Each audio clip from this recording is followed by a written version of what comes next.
Bwana, kama mnavyoona bwana, mechi ndio imeisha. Spain ameshinda goli moja kwa bila na Portugal wametoka katika hatua ya 16 bora. Bwana, big match, bonge la mechi ambayo limepigika hapa. Vijana wa Portugal pamoja na kiongozi wao Cristiano Ronaldo basi wamefanikiwa kwenda out, yani wametoka nje ya hii michuano katika hatua ya 16 bora, lakini Spain wameendelea kuendeleza ubabe wao, japokuwa mechi ilikuwa tough, mechi ilikuwa ngumu sana. Lamine Yamal alipata mechi ngumu sana kutoka kwa Nuno Mendes, lakini baadaye dakika 56 Nuno Mendes akabidi atolewe kwa kupata enka, akaingia Semedo, kidogo ikawa hueni kwa Lamine Yamal kupata hata nafasi ya kupenya.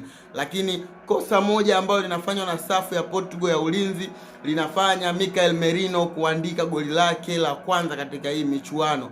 Assist safi kutoka kwa Ferran Torres inawapeleka Spain katika hatua ya robo finali. Bwana, Spain wanafika hatua ya robo finali, lakini kwa Portugal imekuwa ni vilio tu, akina Bruno analia na hakuna mtu wa kuwasaidia.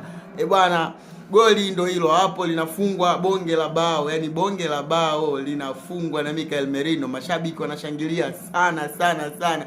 Ronaldo ana cha kufanya. Next time tukutane kombe la dunia lijalo. Portugal bila Ronaldo, I think Ronaldo atakuwa na miaka 44, kwa hiyo hatakuwa na uwezo tena wa kucheza kombe la dunia. Bye bye.